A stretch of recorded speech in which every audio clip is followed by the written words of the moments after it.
भारत एक कृषि प्रधान देश है। हमारे किसान पूरे भारत का पोषण करते हैं, लेकिन दुख और तकलीफ की बात यह है कि जिस किसान के कंधे पर देश का बोझ है, आज वही किसान आय की अनिश्चितता, कर्ज और बढ़ती लागत से दबा जा रहा है। जो भूमिका बनाई जा रही है पूरे देश के लिए, वह बनाई जा रही है आत्मनिर्भर भारत के लिए। किसान हमारा सम्मान पा सके, समृद्ध हो सके, आगे बढ़ सके, लेकिन इस भूमिका के अनुरूप जो कार्य होना चाहिए, मुझे नहीं लगता कि भारतीय जनता पार्टी की सरकार वह कार्य कर पा रही है। जो वास्तविक तस्वीर है वो कुछ और ही दर्शाती है। देश की जीडीपी की दर जहां 6% से बढ़ रही है पिछले 2 दशकों से, वहीं किसान विकास दर लगभग 4% से संघर्ष कर रहा है। और फसल क्षेत्र जहां पे छोटा और सीमांत किसान निर्भर है, वो केवल 2% से रेंग रहा है। जहां सरकार ने वादा किया था कि किसानों की आय दुगनी कर देंगी, तो आज ये वादा आसमान छूने जैसा है।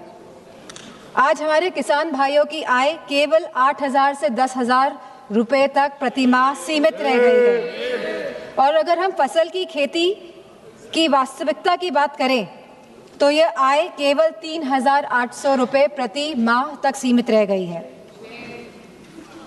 जहां 46% देश की आबादी किसी कृषि क्षेत्र में है, वहीं आज हमारे किसान, लगभग 50% किसान कर्ज में डूबा है। और पिछले 10 वर्षों में 10 लाख किसानों ने आत्महत्या करी है। ये अपने आप में ही सवाल उठाता है जो भूमिका सरकार ने तय की है आत्मनिर्भरता की, उसके ऊपर।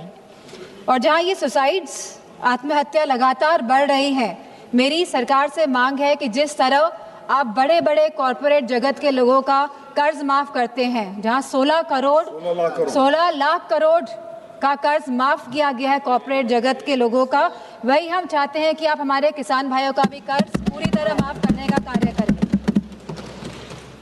हमारे अभी भारतीय जनता पार्टी के सांसद बोल रहे थे कि एमएसपी की बात विपक्षी दल क्यों कर रहे हैं, तो ये तो भारतीय जनता पार्टी के घोषणा पत्र में था 2014 के कि आप स्वामीनाथन कमीशन के फॉर्मूले पे एमएसपी तय करेंगे। ये आपका वादा था देश की जनता के साथ, लेकिन आपने उस वादे को भी पूरा नहीं किया। आज हालत ये है कि सरकार एमएसपी तो घोषित करती है 23 फसलों की, लेकिन वास्तविक में जो खरीद करती है वो केवल गेहूं और चावल की करती है, और वो भी पूरी तरह ये सरकार नहीं कर पा रही है। हम जानना चाहते हैं कि उत्तर प्रदेश में सरकार कितना गेहूं और कितने चावल की खरीद कर रही है और कितना प्रतिशत कर रही है, कितनों को वापस कर दिया और कितनों को वापस कर दिया गया है। आज जहां हम प्रधानमंत्री फसल बीमा योजना की भी बात करना चाहेंगे, क्योंकि 25% इसमें कटौती की गई है और सरकारी आंकड़ों के अनुसार 2 करोड़ हेक्टेयर फसल क्षेत्र क्षतिग्रस्त हुआ है बाढ़ के कारण, मौसम के कारण, ओलावृष्टि के कारण, सूखा पड़ने के कारण। अगर यह इतना 2 करोड़ हेक्टेयर फसल क्षेत्र का क्षतिग्रस्त हुआ है, अगर किसानों का नुकसान हुआ है, तो आखिरकार सरकार ने लगभग 25% कटौती प्रधानमंत्री फसल बीमा योजना में क्यों करी है, इसका भी हम जवाब चाहते हैं हमारे कृषि मंत्री से।